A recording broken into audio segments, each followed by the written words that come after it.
les webinaires sont un des outils qu'on a mis en place euh, pour vous présenter les expertises des instituts Carnot, enfin les présenter aux PME, mais pas seulement les expertises des instituts Carnot, puisqu'on aura aussi des expertises de pointe qui seront présentées par d'autres acteurs qui sont notamment des PME, des CRO qui sont notamment membres de l'AFSI, mais à l'avenir, pourquoi pas aussi d'autres plateformes académiques non membres du consortium.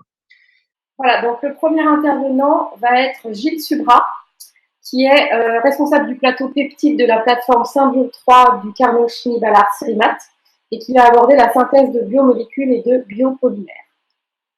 Donc, à tout de suite pour la suite de ce webinaire. Mesdames et messieurs, bonjour. Je suis Gilles Subra. Je suis professeur à la faculté de pharmacie de Montpellier et je suis vraiment ravi aujourd'hui de vous accueillir pour ce webinaire concernant la plateforme Symbio 3. Donc, ce séminaire en ligne vous est proposé par le réseau Carnot et en particulier la filière FineMed. Aujourd'hui, je vais vous parler du plateau peptide de la plateforme Symbio et la partie polymère vous a été présentée par mon collègue Vincent Darcos au cours d'un webinaire précédent. Donc, je vous encourage à y jeter un œil si vous êtes intéressé par cet aspect-là.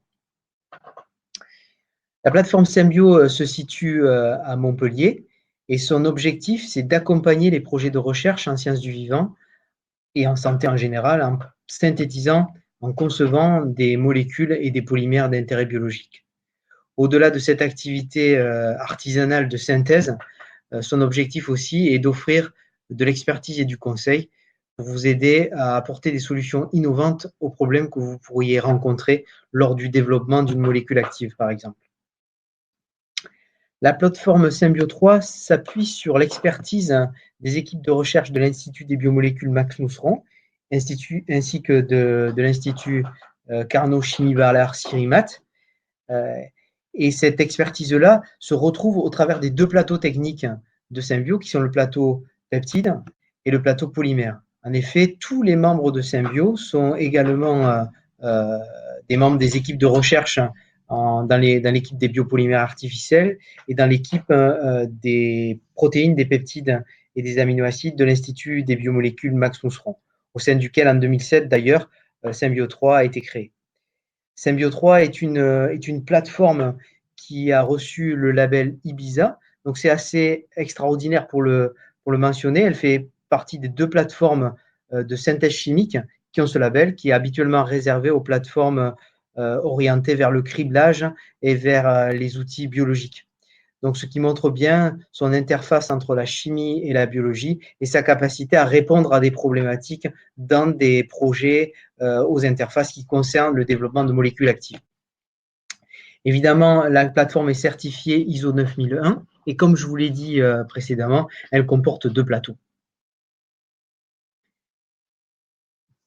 Je suis moi-même responsable scientifique du plateau technique peptide avec mon collègue Pascal Verdier qui assure la responsabilité technique de ce plateau. Et je vous l'ai dit également, Vincent Darcos, qui s'occupe plus particulièrement du plateau polymère, a livré un webinaire qui vous a informé sur les capacités de synthèse, mais aussi les capacités de caractérisation et d'étude des polymères et des biopolymères qui peuvent être faits au sein de Symbio. En particulier, la spécialité du plateau polymère est le design de polymères pour la santé dégradables, permettant de traiter des problématiques d'implantation, des problématiques de traitement de dispositifs médicaux. La plateforme Symbio 3 se positionne au sein de la filière santé. Comme je vous l'ai dit, les deux principaux secteurs d'activité que nous visons sont celui des dispositifs médicaux et celui du domaine des médicaments. Mais notre positionnement, surtout, j'allais dire, au niveau du plateau peptide, est vraiment très amont.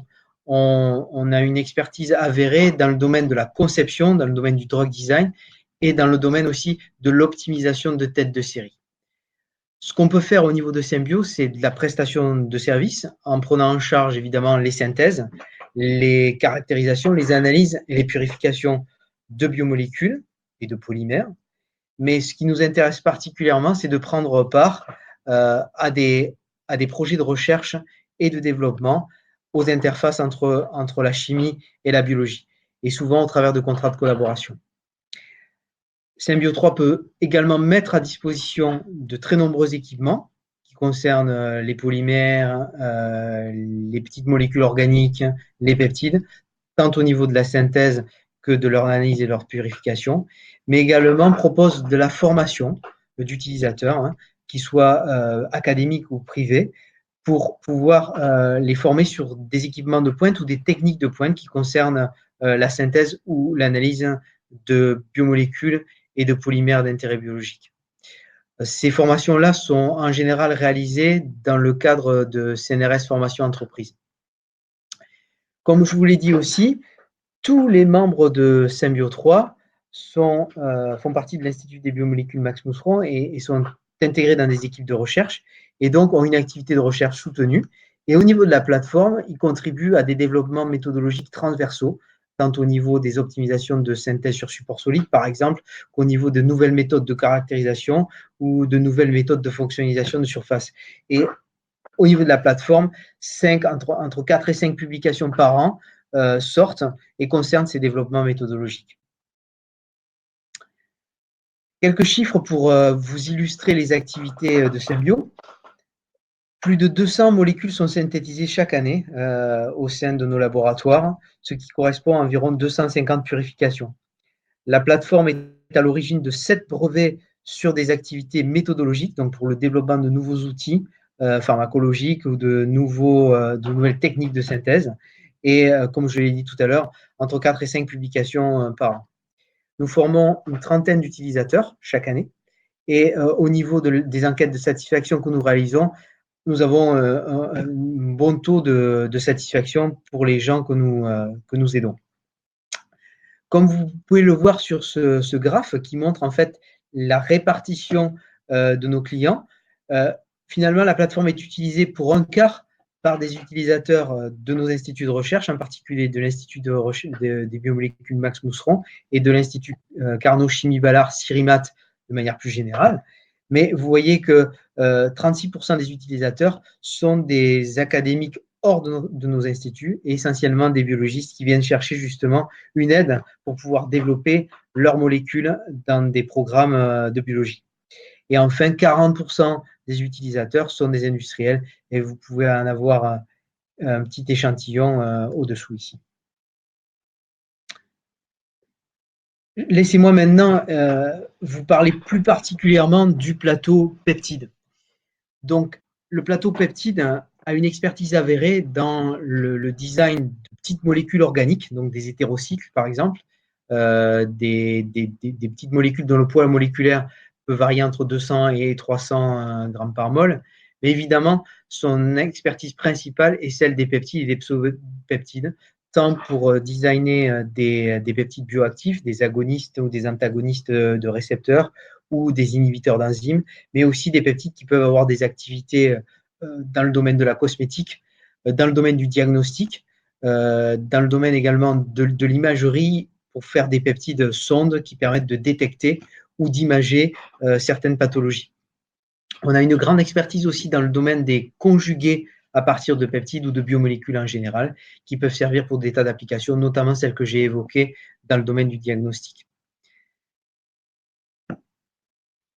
Alors, rien de tel que quelques exemples pour vous montrer ce que vous pourriez attendre de la plateforme Symbio 3 dans le domaine de la chimie des peptides notamment. Alors, lorsqu'on a un peptide tête de série, souvent on vient vers nous parce qu'on veut l'optimiser, parce qu'il ne répond pas tout à fait au cahier des charges que l'entreprise ou que le collègue biologiste a en tête.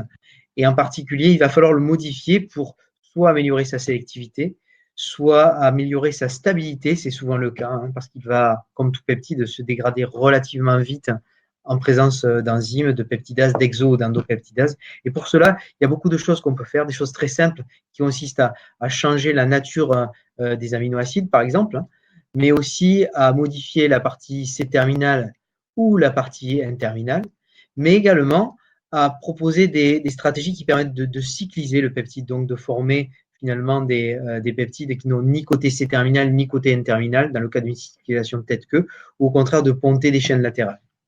Il est également possible de rentrer un petit peu plus dans la chimie organique des peptides et modifier vraiment le squelette, c'est-à-dire modifier les liaisons amides et les transformer en quelque chose qui ne va pas forcément être reconnu par les peptidases pour conférer une meilleure stabilité ou conférer au contraire une conformation tout à fait particulière qui permet d'améliorer l'affinité du peptide pour sa cible. Alors voici un exemple, enfin voici des exemples qui concernent plutôt non pas des peptides directement actifs, mais des peptides qui peuvent servir pour le ciblage, pour la vectorisation ou pour la détection ou pour des problématiques d'imagerie. Il est possible de préparer des peptides dont le but n'est pas d'avoir une activité particulière, mais de conduire autre chose. Ça peut être une autre molécule, un autre peptide, ou une drogue, ou une particule, ou un polymère vers sa cible. Auquel cas, ces peptides-là sont capables de reconnaître quelque chose ou au contraire de traverser des membranes biologiques.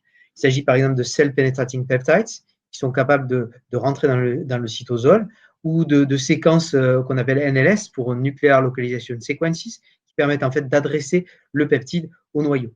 Et donc le peptide peut être vu comme un auxiliaire pour améliorer les performances d'une molécule active. Évidemment, le peptide peut être additionné de nombreuses sondes, de nombreuses probes, des sondes fluorescentes, des sondes au gadolinium notamment, pour des problématiques d'imagerie.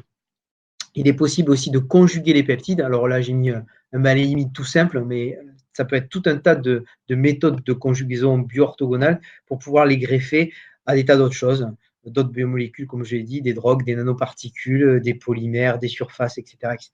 Évidemment, il est possible de rendre le peptide un petit peu plus furtif, d'améliorer son temps de demi-vie avec des stratégies classiques de pégylation, par exemple, ou en l'additionnant de chaînes grasses. Pour améliorer la stabilité des peptides, un autre exemple que nous avons réalisé plusieurs fois dans le cadre de la plateforme Symbio 3, c'est de cycliser le peptide d'une manière particulière en essayant de stabiliser sa structure secondaire. Lorsqu'on veut, par exemple, concevoir des inhibiteurs d'interaction protéine-protéine, on peut, dans l'idée, dégager la partie intéressante pour l'interaction, ici une hélice alpha, et essayer de la synthétiser à part, hors de son contexte protéique, pour essayer de mimer cette interaction-là et éventuellement de l'inhiber. Malheureusement, dans beaucoup de cas, lorsqu'on sort un peptide, une séquence de son contexte protéique, en particulier lorsqu'elle est assez courte, d'une quinzaine, une vingtaine d'aminoacides, eh bien, elle ne va pas conserver sa structure secondaire. Alors, il y a plusieurs stratégies pour pouvoir restaurer cette structure-là. L'une d'entre elles consiste à agrafer le peptide en changeant ses chaînes latérales et en créant un pontage qui va permettre, entre des résidus spécifiques qui n'ont pas d'intérêt de reconnaissance, mais qui vont restaurer l'hélicité dans le cas d'une hélice alpha, par exemple.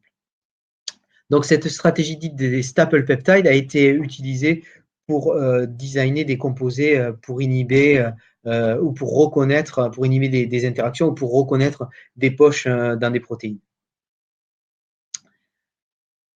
Alors, je vais vous donner quelques exemples maintenant de fonctionnalisation. Alors, une des spécialités de Symbio, c'est justement de concevoir des peptides ou des pseudopeptides ou des molécules en général, des polymères aussi, qui vont pouvoir se greffer sur des surfaces. Le premier exemple que je vais vous présenter, c'est le greffage à la surface de nanoparticules. Donc, on peut synthétiser des particules qui vont être fluorescentes dans leur cœur ou porter une drogue ou porter un fluorophore de choix, et à la surface, posséder un ensemble de ligands qui va permettre aux particules de cibler un récepteur ou des récepteurs surexprimés à la surface de cellules cancéreuses notamment. Toute autre chose, cette fois-ci, qui concerne des particules beaucoup plus grosses, mais des particules magnétiques, qui permet, par exemple, de pouvoir quantifier dans un milieu biologique complexe l'activité d'une enzyme. Ici, c'est une kinase et on a préparé des particules magnétiques qui peuvent être donc sorties du milieu par un simple aimant et on les a décorées avec un substrat de kinase qui va être éventuellement phosphorylé en présence de cette kinase active. Et donc, lorsque on a incubé suffisamment les billes avec des extraits cellulaires, on peut les séparer avec l'aimant et cliver ensuite le peptide de la résine.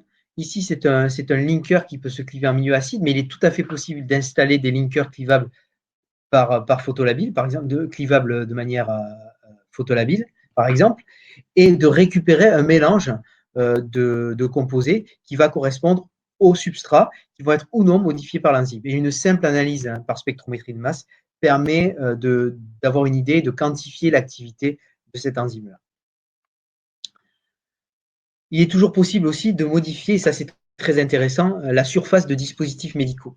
Donc on s'intéresse à beaucoup de dispositifs, on a fonctionnalisé des surfaces de titane, des surfaces de silicone ou des surfaces de verre avec des peptides possédant des activités pro-cicatricielles ou des activités antibactériennes. Et là, tout le sens de la collaboration étroite entre les deux plateaux, le plateau peptide et le plateau polymère, est mis en valeur puisque ça concerne évidemment la chimie des biomolécules, mais aussi la chimie de surface des polymères, éventuellement la modification des polymères pour pouvoir accrocher la partie bioactive à la partie support.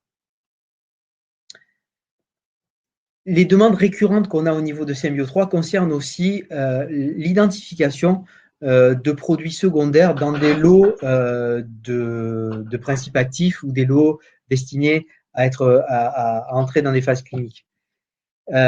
Et dans plusieurs cas, nous avons eu à d'abord isoler, puis séparer et identifier une impureté présente au niveau d'un lot de principes actifs. Cette impureté étant due à la présence, par exemple, de produits secondaires pendant la synthèse ou alors étant due à une dégradation parce que le produit a été mal stocké. Donc, ce qu'on peut livrer pour Symbio, ce qui concerne Symbio, c'est justement des données analytiques qui peuvent supporter le dossier d'autorisation de mise sur le marché.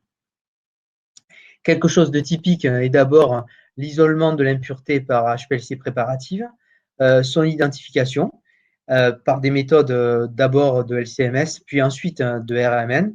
Et dans ce cas, la détermination structurale approfondie se fait grâce à la collaboration que nous avons avec la plateforme d'analyse et de caractérisation Chimie Ballard, qui possède tout un parc d'équipements de RMN à haut champ, de tous les types de spectromètres de masse, qui permet justement d'accéder à la détermination structurale précise des molécules. Et ce qui est intéressant, c'est qu'une fois que cette détermination est faite, dans la mesure du possible, on peut réaliser la resynthèse de l'impureté à plus grande échelle pour valider la présence de cette impureté-là. Une activité aussi pour laquelle Symbio3 est sollicité, c'est son activité de purification à l'échelle de plusieurs grammes. Alors, nous disposons d'équipements assez uniques en milieu académique, notamment d'HPLC préparatives grande échelle qui nous permettent de purifier plusieurs grammes, voire jusqu'à une dizaine, une quinzaine de grammes de composés actifs dans un seul run. Donc, le laboratoire peut prendre en charge justement d'abord la faisabilité de produits, de ce type de purification de produits, puis ensuite cette purification grande échelle. Bien, j'espère vous avoir convaincu que la plateforme Symbio3, au travers de ces deux plateaux, le plateau polymère et le plateau peptide, est capable de vous aider à réaliser votre projet à l'interface entre la chimie et la biologie, en vous proposant une aide dans la conception d'une molécule active ou dans son optimisation, mais aussi dans la préparation de conjugués entre une molécule que vous pourriez trouver active et un matériau ou un polymère ou une particule. Nous sommes là également pour vous apporter des réponses et mettre à disposition notre expertise en termes de synthèse, de purification et d'analyse. Mais aussi, il faut que vous sachiez que nous travaillons en étroite collaboration, comme je vous l'ai dit, avec le plateau d'analyse de caractérisation du pôle chimie Ballard. Et si jamais il y a de demandes particulières, nous serons capables également de les traiter. De manière plus générale, en tant qu'équipe de recherche, nous sommes en contact avec tous nos collègues de l'Institut des biomolécules Max Mousseron, mais aussi au-delà de l'Institut Carnot, Chimie Ballard, Cirimat et de la filière FineMed. Et si nous pouvons vous aider à identifier le ou les bons partenaires pour réaliser votre projet, sachez que nous sommes à votre écoute et nous ferons plaisir de vous diriger vers le bon endroit. Je vous remercie encore une fois pour votre attention. Si vous avez des demandes, n'hésitez pas à les adresser par email à ibmm-symbio3@umontpellier.fr. encore merci pour votre écoute et j'espère avoir l'occasion de vous rencontrer bientôt. Voilà donc pour l'intervention de Gilles Subra. Merci beaucoup aux personnes qui posent des questions, notamment Didier et Philippe dans le chat. Gilles n'a malheureusement pas pu être avec nous ce matin pour répondre à vos questions, mais ce qu'on va faire, c'est qu'on va les transmettre sans tarder à Gilles, qui va revenir vers vous avec des réponses sur ces sujets. En attendant, je vais présenter la deuxième intervention, donc, qui sera de Philippe Langella, qui est responsable du laboratoire des interactions des bactéries commensales et probiotiques avec l'hôte au sein de l'Institut Michaelis de l'INRA et du Carnot Caliment. Et donc, Philippe va aborder les principales expertises et les technologies concernant le microbiote intestinal au service de la santé. Bonjour, donc aujourd'hui je vais vous parler des travaux qui sont menés dans mon équipe, qui est une équipe au service de la santé par les bactéries. Donc notre équipe est localisée au niveau de l'unité Michaelis de l'INRA de Jouy-en-Josas. Et donc la composition de mon équipe est la suivante. En fait, l'acronyme de l'équipe est probiote pour interaction des bactéries commensales et probiotiques avec l'hôte. Donc on est à peu près une cinquantaine de personnes, 10 scientifiques, 18 ingénieurs, 2 techniciens, 12 doctorants et 8 postdoctorants. Et on a en fait développé depuis une quinzaine d'années une expertise au service de la microbiologie finalisée. Donc on est une équipe INRA pluridisciplinaire et nos activités sont réparties en 4 groupes. Donc il y a un premier groupe intitulé Probiotiques commensales et inflammation, animé par Luis Bermudez Umaran. Un deuxième groupe intitulé Immunomodulation de l'hôte, animé par Jean-Marc Châtel. Donc, ces 2 groupes sont plus des groupes de vrais microbiologistes qui s'intéressent vraiment aux bactéries, alors que les 2 prochains groupes sont des groupes de physiologistes, d'immunologistes, plus des gens qui vont regarder les effets de ces bactéries sur l'hôte. D'accord ? Donc, en fait, le groupe 3 et le groupe intitulé Immunité et microbiote intestinal est dirigé par Harry Sokol, tandis que le groupe 4 concerne les microbiotes pour les santé digestives et respiratoires et il est animé par Muriel Thomas. Outre ces 4 groupes, nous comptons également dans l'équipe 2 ateliers. Un premier atelier qui est dédié à la culture et l'isolement de bactéries commensales et probiotiques. Donc les bactéries commensales, littéralement, ça veut dire les bactéries qui partagent notre table, et en fait, ce sont les bactéries de notre microbiote intestinal ou les bactéries qu'on héberge sur notre corps. Le deuxième atelier concerne une activité très originale qui consiste à produire des bactéries recombinantes pour délivrer des protéines ou des cDNA d'intérêt.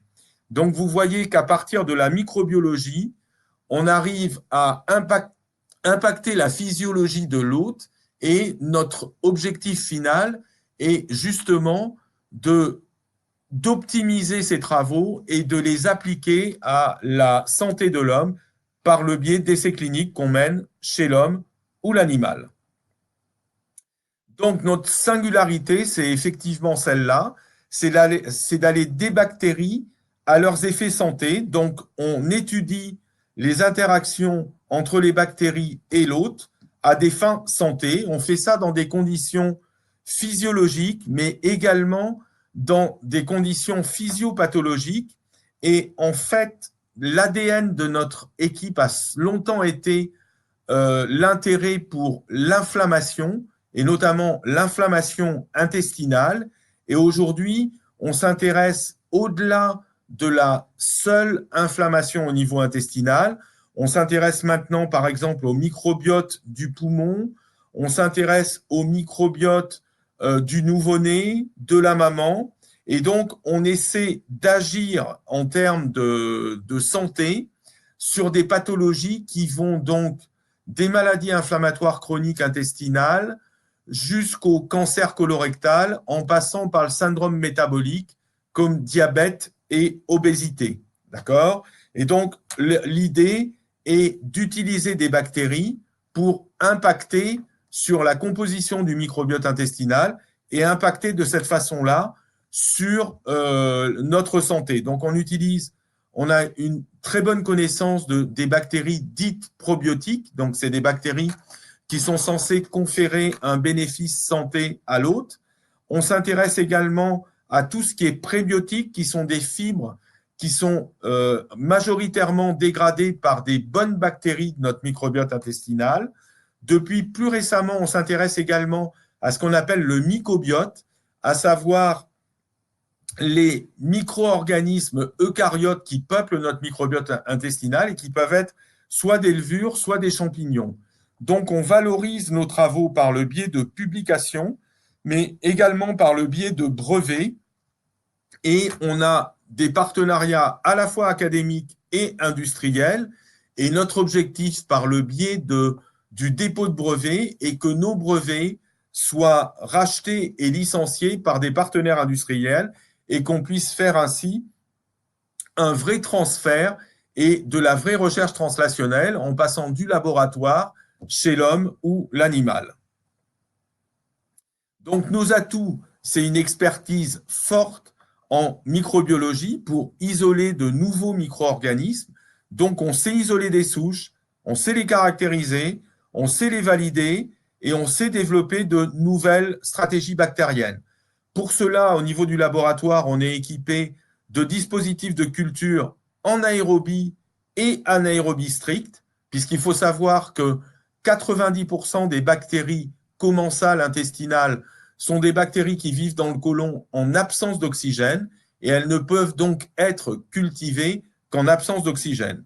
On sait isoler et prélever à partir de différents tissus humains et animaux de nouvelles bactéries et on sait également mettre au point des milieux de culture spécifiques pour des bactéries, des levures ou des champignons qu'on aura identifiés, isolés, caractérisés. Donc, on dispose d'une collection d'environ 500 bactéries intestinales commensales. On a une centaine de bactéries qu'on a isolées du microbiote du poumon très récemment. On a une collection de 200 bactéries probiotiques traditionnelles, à savoir soit des lactobacilles, soit des bifidobactéries. Et depuis plus récemment, on a également constitué une collection de 70 levures commensales intestinales. Donc, nos atouts sont également qu'on sait aller partir de la génétique à la biochimie pour mieux déterminer la physiologie des micro-organismes. On sait parfaitement déterminer les paramètres microbiologiques d'une bactérie, sa croissance, son métabolisme. On sait analyser son génome, on sait analyser l'expression de ses gènes, analyser les acides gras à chaîne courte qui sont des molécules bénéfiques que de nombreuses bactéries intestinales produisent. On dispose de toute la logistique pour analyser ces productions. On sait quantifier les espèces bactériennes dans des matrices complexes comme les matières fécales. Donc, on a vraiment mis en place un vrai pipeline d'analyse in vitro dédié à chaque souche bactérienne. Et donc, on a également, comme je l'ai déjà dit, une très forte expertise en microbiologie de bactéries anaérobie strictes, comme les bactéries du côlon. On sait également déterminer la réponse de l'hôte en présence de bactéries. On sait faire des criblages in vitro de fonctions microbiennes. Pour cela, on va co-incuber des bactéries avec des cellules primaires, avec des lignées cellulaires, depuis plus récemment avec des organoïdes, des explants tissulaires. Et de cette façon-là, on peut caractériser en fait les activités de bactéries sur l'immunomodulation, les transports ioniques, l'intégrité de la barrière, la prolifération et la différenciation, l'activation de voies de signalisation et la production de mucus. Donc, on a développé un vrai pipeline d'analyse conçu en fonction de la question de la santé. Et donc, on a une grande variété de criblages fonctionnels in vitro qui vont nous permettre d'identifier des candidats bactériens pour des indications thérapeutiques données. On sait également valider les fonctions qu'on aura pu identifier in vitro de ces bactéries. On sait les valider in vivo. En effet, on a une très grande expertise en de très nombreux modèles murins, donc des modèles animaux. On sait administrer des bactéries à des rongeurs en conditions physiologiques, en axénie, puisque dans l'Institut Michaelis, on dispose d'une très importante animalerie de rongeurs à flore contrôlée, donc dits axéniques. donc qui sont dépourvus de microbiote et de bactéries, et dans lesquels on peut éventuellement transférer un microbiote donné, une bactérie donnée, une levure donnée, ou des consortia de bactéries et de levures déterminées. On peut également transférer des microbiotes humains, des microbiotes simplifiés contrôlés, donc tout ça dans des conditions physiologiques, mais également dans des conditions pathologiques, puisque on dispose notamment d'une grande expertise dans les modèles murins d'inflammation intestinale, induits soit au DSS, soit au TNBS, des modèles de cancer colorectal induits par l'AOM, des modèles d'asthme allergique, d'infections bactériennes pulmonaires et digestives, et on sait également mesurer l'impact de différents régimes alimentaires contrôlés sur la santé de nos rongeurs. Donc, en termes de modèles précliniques, on dispose d'un grand éventail de modèles précliniques. On sait analyser les paramètres physiologiques et pathologiques obtenus dans ces validations in vivo. Et on a également une grande maîtrise de la science de l'animal au service de l'étude du dialogue microbe-hôte. Donc, on sait ainsi caractériser les activités des bactéries in vivo sur des paramètres systémiques, sur le système immunitaire, l'intégrité des barrières intestinales notamment, sur le transport de molécules grâce à un atelier de chambre de Hussing, sur la prolifération et la différenciation des cellules épithéliales. On sait également faire de l'histologie tissulaire, de la transcriptomique de l'hôte et également mesurer la composition et l'activité du microbiote. Notre identité, c'est vraiment essayer d'innover en termes de santé en apportant des nouvelles stratégies bactériennes. Alors pour cela, on peut utiliser des probiotiques traditionnels comme des lactobacilles ou des bifidobactéries, mais on a également une position leader dans le monde en termes d'isolement de ce qu'on appelle des bactéries probiotiques de nouvelle génération ou des live biotherapeutics. Donc ces bactéries-là ont été isolées chez l'homme ou l'animal selon des données cliniques. Donc on peut isoler par exemple des bactéries qui vont être chez des malades en rémission et absentes de malades en rechute. Donc on peut supposer que cette bactérie va être une bactérie bénéfique, l'isoler, l'étudier par des modèles in vitro et in vivo. On sait également manipuler le génome de bactéries traditionnelles, probiotiques traditionnels comme des lactobacilles, et en fait leur faire produire des protéines d'intérêt santé qui peuvent manquer chez l'homme ou l'animal. Et donc, on leur fait exprimer et délivrer des protéines d'intérêt santé qui vont manquer chez l'homme. Donc, c'est ce qu'on appelle les probiotiques recombinants. On a également développé depuis récemment une expertise au niveau des prébiotiques, qui est une sorte de carburant de fibres non digérées par l'hôte, mais qui vont être digérées par des bactéries du microbiote intestinal et qui vont leur servir de carburant. Et également, on sait faire des symbiotiques, donc qui vont être des mélanges de bactéries probiotiques et de fibres prébiotiques. Et donc, à ce moment-là, on peut apporter la bactérie et du carburant pour soit cette bactérie, soit les bactéries du microbiote intestinal. Donc, on fait preuve d'une excellence académique par le biais de nos publications. On a une bonne expertise dans le transfert et l'application par le biais notamment du dépôt de nombreux brevets. Et on est un acteur majeur de l'innovation et du partenariat autour des stratégies bactériennes. Donc, en termes de réussite et d'identité, on sait produire des connaissances fondamentales sur le dialogue hôte-microbe en conditions physiopathologiques intestinales et pulmonaires via des financements publics.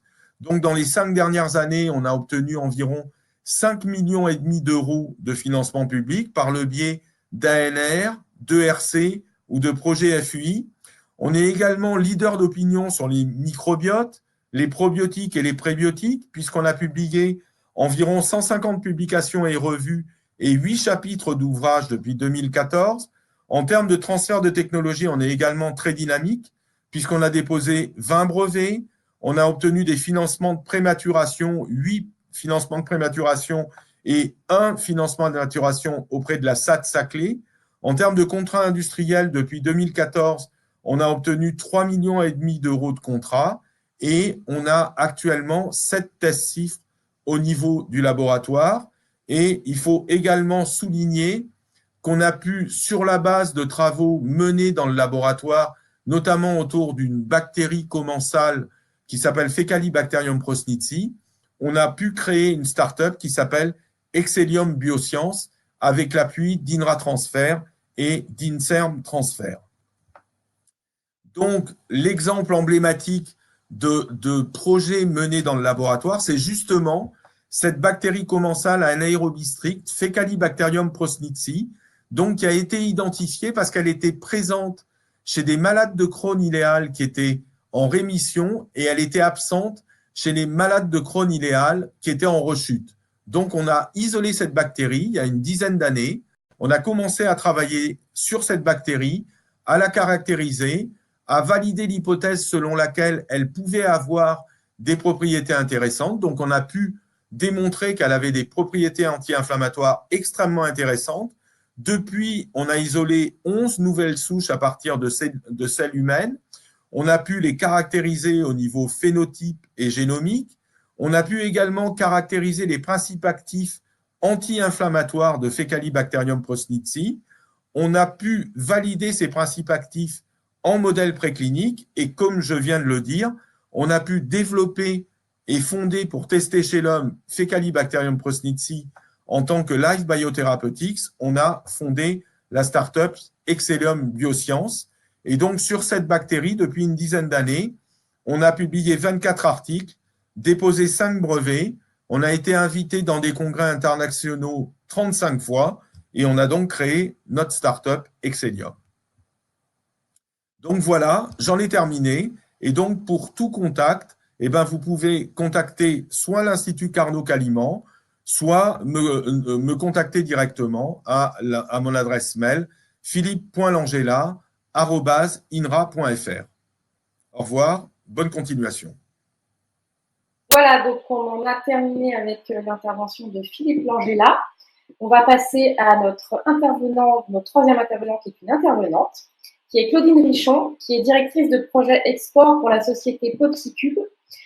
Popsicube, c'est une CRO qui est par ailleurs membre de l'AFSI et donc Claudine va aborder la recherche clinique par l'approche agile et digitale. Donc, je vais donner la parole à Claudine et sachez que Claudine est avec nous aujourd'hui pour répondre à vos questions. Donc, on va passer sa présentation et ensuite, vous pourrez tout à fait lui poser vos questions. Elle sera là pour y répondre. Voilà, à tout de suite. Bonjour, dans le cadre des webinaires FinMed, je suis heureuse de vous présenter aujourd'hui la société Popsicube.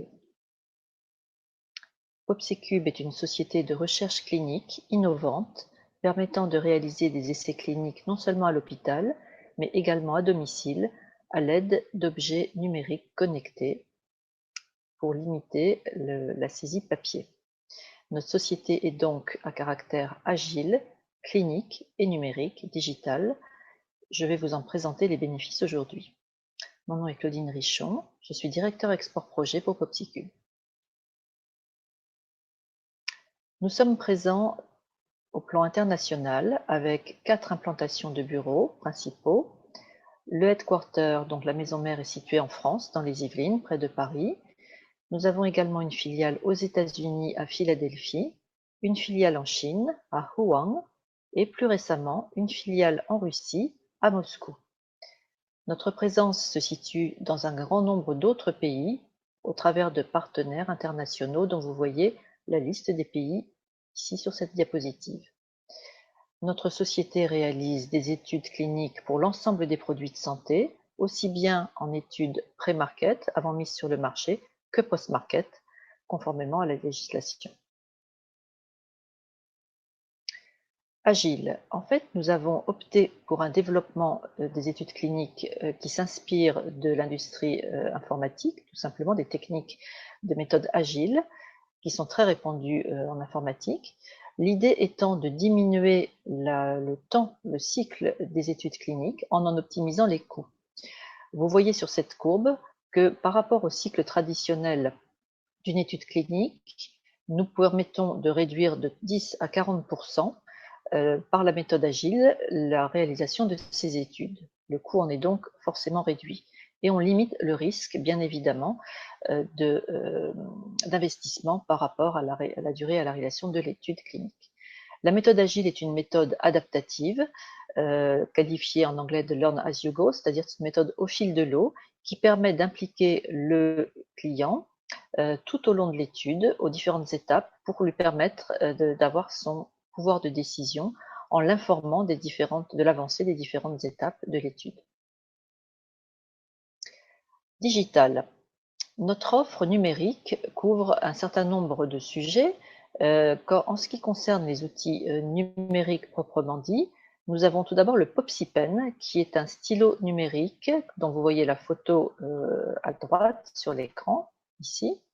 Et ce stylo permet de saisir, d'enregistrer en temps réel tout ce qui est coché sur un case report form, sur un formulaire donc de saisie de données patients, quel qu'il soit, ou questionnaire qualité de vie, en enregistrant donc toutes ces informations en temps réel pour ensuite télécharger ce stylo sur le port USB ou par Bluetooth, donc port USB d'un ordinateur, et restituer toutes ces informations en numérique, ce qui évite la double saisie papier. Donc les données remontent dans la base de données cliniques. Nous avons également IoTease PopsiCare, une série donc d'objets connectés que je vais détailler un petit peu plus après dans la présentation, qui permettent également de collecter des informations cliniques pendant les essais cliniques de manière numérique en évitant le papier. PopsiCRF, nous avons bien sûr un iCRF, nous avons le PopsiVCS dont je parlerai après, et notre société est tout à fait dédiée à développer bien sûr des plateformes web dans le cadre de registres patients ou de bases de données hospitalières. Nous développons également des logiciels, soit standards, différentes applications, soit sur mesure. Un exemple, PopsiMed, logiciel d'information médicale, qui permet d'éviter les tableaux Excel et de tracer les informations saisies lors des appels concernant les produits de santé. Et puis PopsiSonic, qui est une plateforme qui a été dédiée sur mesure dans le cadre des implants cochléaires. Revenons au PopsiPen. Vous avez ici le détail de l'intérieur du stylo qui fonctionne en fait avec un papier tramé qui repère les coordonnées en XY de toutes les informations qui sont saisies dessus. Ceci permet ensuite d'être restitué, comme je l'expliquais, après téléchargement, donc directement dans la base de données clinique. Et on peut également rejouer le film des informations s'il y a une incertitude suite à des ratures ou des modifications. Donc ceci évite tout esquivoque et permet de fiabiliser la remontée des informations, et ce, en temps réel. Les bénéfices sont bien sûr pour l'investigateur, le médecin, mais également pour le patient. Cette technologie s'applique donc aux formulaires de données cliniques, quels qu'ils soient, les formulaires de consentement, les questionnaires quotidiens, les questionnaires de qualité de vie. Combiné avec ce numérique, nous avons un atout, comme je l'expliquais tout au début, qui est de pouvoir réaliser des essais cliniques à domicile. Pour cela, nous avons racheté une société en 2014, la société MissionTech, société française, qui disposait d'un réseau d'infirmières, plus de 200 infirmières libérales en France, formées aux bonnes pratiques cliniques, et en Europe, plus de 5000, voilà, qui sont là, par contre, disponibles à travers de partenaires stratégiques internationaux. Ces infirmières de recherche clinique se rendent à domicile, à la fois pour l'éducation du patient et pour les soins. Elles peuvent permettre donc de suivre les patients à domicile, mais également à l'hôpital, hein, ou à l'office, dans les, au niveau des bureaux des médecins. Le fait de pouvoir faire des essais cliniques à domicile permet d'allouer beaucoup plus de patients enrôlés dans les études, dans un délai beaucoup plus court, puisqu'on limite le déplacement des patients vers les bureaux de consultation à l'hôpital, quand ceux-ci ne sont pas très valides, sont fatigués, et donc ils vont bien sûr être disponibles beaucoup plus facilement hors des horaires de consultation, 24 heures sur 24, 16 jours sur 7 potentiellement, pendant les vacances, pendant la nuit ou les week-ends. Les patients restent donc beaucoup plus inclus étant visité à domicile dans les études, et ça favorise également la remontée des informations des effets indésirables. Nous augmentons le taux de rétention donc, des patients dans les études, leur satisfaction et le recrutement sur les sites. Le coût en est réduit de par l'utilisation, l'intervention plus exactement des infirmières plutôt que des investigateurs médecins. Alors, nos infirmières de recherche clinique sont recrutées avec un minimum de 3 ans d'expérience. Elles pourvoient bien sûr au prélèvement d'échantillons physiologiques, comme le sang, les urines ou autres. Elles accompagnent ces échantillons vers les laboratoires pour les opérations de centrifugation. Elles peuvent faire faire des piqûres intraveineuses, tous les soins liés à l'activité des infirmières libérales. Elles peuvent faire également des mesures via des dispositifs médicaux de CG, EEG, avec des pompes à perfusion, à infusion. Elles peuvent donc, encore une fois, faire l'intermédiaire avec les laboratoires, donc qui sont alloués à l'étude.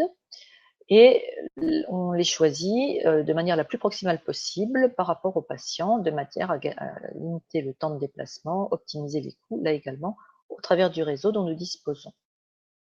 Leurs compétences sont cliniques, mais sont également informatiques et numériques, de manière à éduquer les patients sur le maniement des objets connectés dont je vais parler après.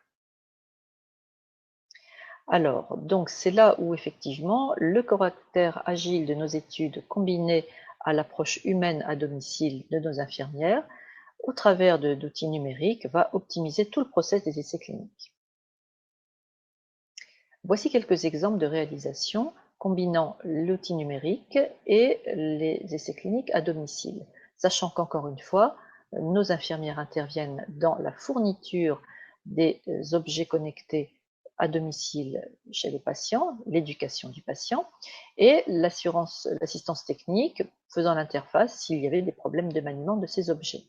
Et elle vérifie la bonne remontée des données au travers de ces objets lors de leur visite aux patients. Nous avons donc des tensiomètres connectés, donc qui sont associés, qui remontent les informations, puisque le principe de l'objet connecté est de communiquer par Bluetooth ou par carte SIM, selon les cas, donc par GSM, la remontée des informations vers les bases de données informatiques cliniques que nous mettons en œuvre, donc tensiomètre connecté, donc glycémie connectée, analyse du glucose pour le diabète, le Popsipen, j'en ai parlé, vous le voyez là sur son support, balance connectée, saturation en oxygène SPO2 et électrocardiogramme connecté. Et puis, nous avons fait en Cosmeto également une connexion via tablette pour remonter des photos prises pour assurer la bonne application d'un dispositif médical pour une crème, de manière à s'assurer de la conformité du protocole de soins pour notre client, ces photos aboutissant ensuite bout à bout à la création d'un film, mais photos prises en temps réel, à fréquence accélérée. Donc tout ceci, encore une fois, amène à des applications d'études qui peuvent être des questionnaires de qualité de vie liés à des pathologies, à certains types de médicaments donc prescrits. Également pour mesurer les paramètres physiologiques par rapport là encore aussi à la prescription de médicaments, analyser des problèmes de peau, des problèmes pathologiques, des allergies, quels que soient les cas. Et toutes nos applications sont de toute façon sur mesure et la liste des objets connectés n'est pas limitée, c'est-à-dire que nous en rajoutons régulièrement. Ces objets ne sont pas fabriqués par nous, ils sont équipés et adaptés informatiquement à nos plateformes de données cliniques, sur mesure. Voilà, donc le bénéfice de la combinaison de l'outil numérique à la présence des infirmières pour les études cliniques à la maison permet donc une fois encore de remonter des informations en temps réel, tout en étant en compliance, bien sûr, en conformité avec les protocoles. On récupère beaucoup plus de données dans des temps plus courts, donc on accélère là encore le déroulement de l'étude clinique. Donc on permet donc d'avoir la présence des infirmières à la maison, de manager bien sûr de manière beaucoup plus fréquente des rapports de données des patients selon la liste des études. La localisation en fait des patients est possible aussi, donc via GPRS 4G. On peut utiliser des tablettes ou des téléphones équipés. Le maniement est très simple, aussi bien pour les patients que pour les infirmières. Les patients donc restent beaucoup plus dans l'étude, puisque c'est beaucoup plus facile pour eux d'être suivis à domicile. Ils incorporent l'étude beaucoup plus facilement et donc on a beaucoup moins de pertes de données. Donc l'étude est beaucoup plus rapide et optimisée encore une fois. Pas besoin de Wi-Fi ou d'Internet, le Bluetooth ou le 3 ou 4G suffit pour le maniement des objets connectés. Voilà. Et on peut bien sûr en utiliser plusieurs lors d'une même étude, selon le protocole.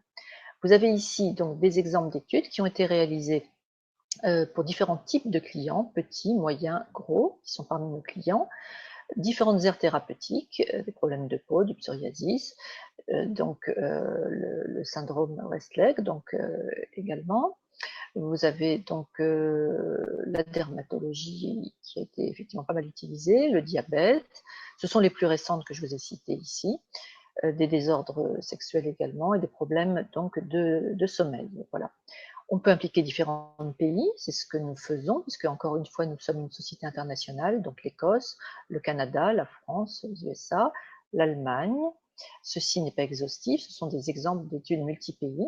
Vous avez des exemples de patients en quantité, donc qui sont très variables, qui peuvent aller de petites quantités, donc 60, 50 jusqu'à 1500 pour les plus grosses études, répartis en différents centres, en nombre de centres, multi-pays ou non, avec soit des tablettes, soit des téléphones, comme vous pouvez le voir, selon les cas.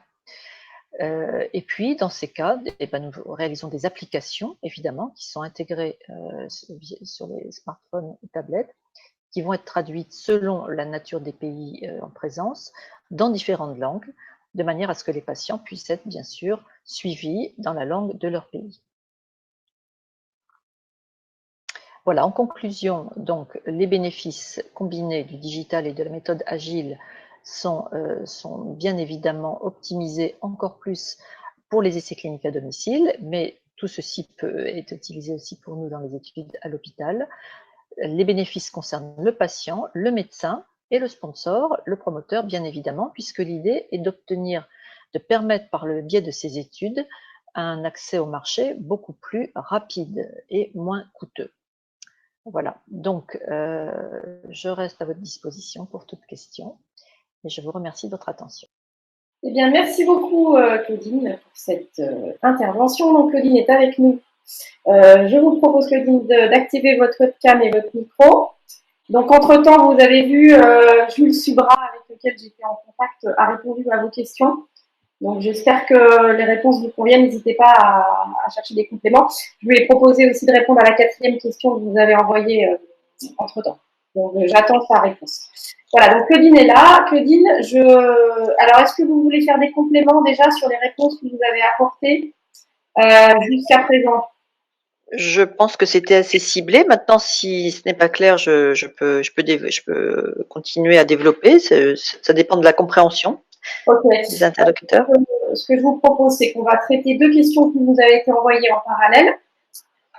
Donc, je suis en train de les lister là dans l'outil. Attendez, il faut juste que je l'envoie. Voilà. Donc, ça, c'est une question qui nous a été envoyée en amont. Donc, je vous invite à répondre à cette question. Et pour les questions qui ont été posées par les intervenants tout à l'heure, si vous avez besoin de compléments vis-à-vis de ce que Claudine vous a répondu dans le chat, n'hésitez pas à l'écrire dans le chat. Oui, alors bonjour à tous d'abord parce que j'ai pas salué les participants. Concernant la question qui s'affiche, alors quelle est la proportion d'études internationales réalisées depuis la création de notre société et quel est l'intérêt? Oui, alors c'est vrai que moi je m'occupe particulièrement de l'export, donc c'est une question qui me parle tout à fait. Notre société Popsicube existe depuis 15 ans cet été, et en fait si on fait un petit peu le recul de l'ensemble des études multi-pays que nous avons couverts, alors là encore une fois sur différents produits de santé, puisque en fait nos études s'adaptent aussi bien aux médicaments, au matériel médical qu'aux produits cosmétiques, comme vous l'avez sans doute compris. Eh bien, tout confondu, je dirais tout produit de santé confondu, on est à peu près à plus de 70% des études que nous menons qui sont multi-pays. Voilà. Et alors, les pays les plus souvent demandés, qui correspondent bien sûr aux stratégies de développement business de nos clients, des sponsors, de toute façon inclus dans les multi-pays, on a quasiment tout le temps l'Europe qui est concernée évidemment, avec en moyenne 2 pays au sein de l'Europe, qui peuvent varier hein, selon les cas. Rajouter avec cela les États-Unis et puis la Russie. C'est-à-dire la raison pour laquelle nous avons développé notre filiale russe cette année, parce qu'on avait de grosses demandes sur l'accès au marché russe pour les différents produits de santé, en particulier pour le matériel médical. Voilà, donc qui représente en fait la Russie une opportunité. Alors quand je dis Russie, ça inclut également l'Ukraine, les pays un petit peu annexes aussi, le Kazakhstan. Toutes ces zones géographiques sont des potentiels pour le développement clinique très intéressants, aussi bien pour mener les études avec des coûts restreints et pour les développements de marché. Voilà, donc l'intérêt pour la deuxième partie de cette question, en fait, l'intérêt est clair, hein, il repose sur à la fois l'intérêt du business développement de nos clients en termes d'ouverture de marché, mais également sur l'intérêt d'avoir une publication internationale plutôt qu'une publication France seule, par exemple, monopays, puisque l'impact d'une publication internationale est forcément nettement supérieur pour la suite de la vie du produit. Voilà. Merci Claudine. Claudine, donc je vais vous publier la deuxième question qu'on a eue en avance.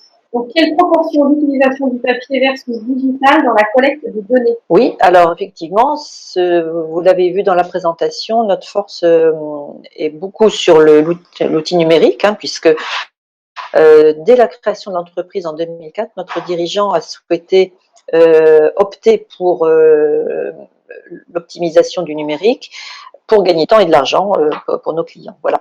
Les études cliniques étant déjà suffisamment longues par elles-mêmes dans leur management.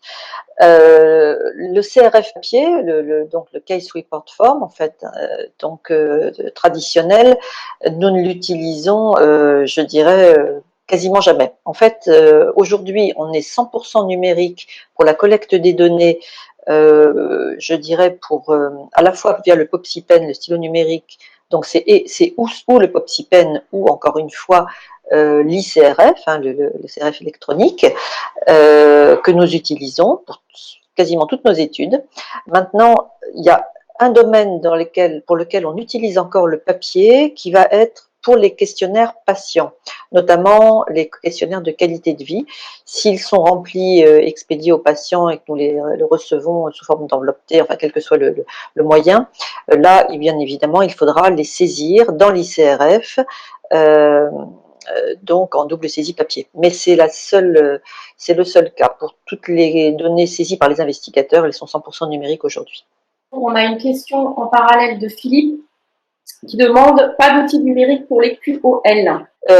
Donc en fait, je suppose qu'il veut dire les questionnaires, là encore, les questionnaires of life, les questionnaires qualité de vie, en fait, c'est ça que veut dire Philippe?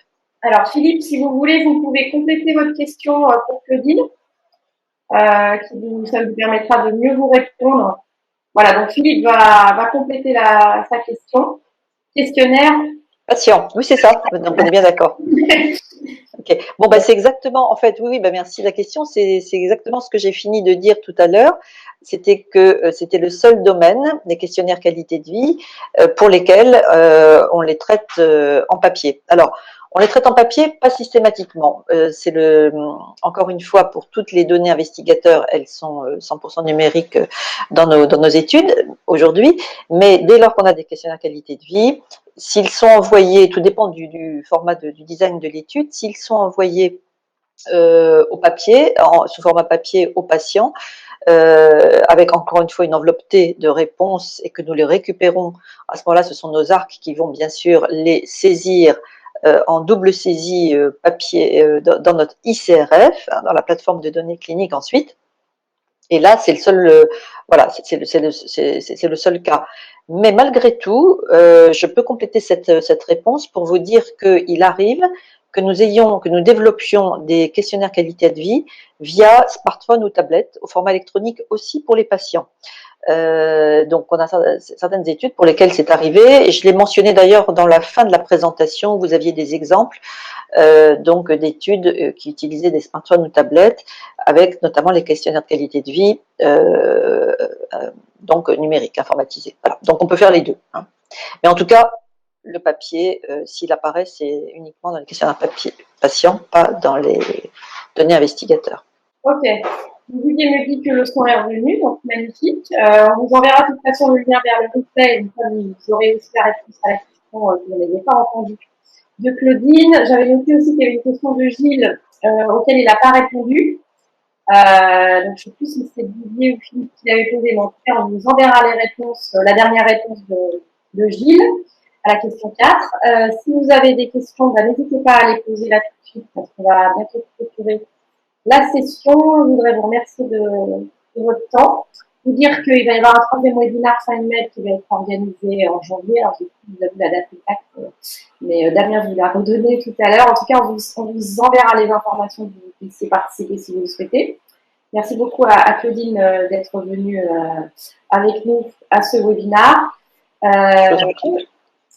Et puis, on vous donne rendez-vous pour le prochain webinaire FindMed. Et de toute façon, n'hésitez pas à revenir vers nous si vous avez quelques questions que ce soit sur les présentations qui ont eu lieu ce matin. Merci à tous et excellente journée à vous et à bientôt. Merci Marine.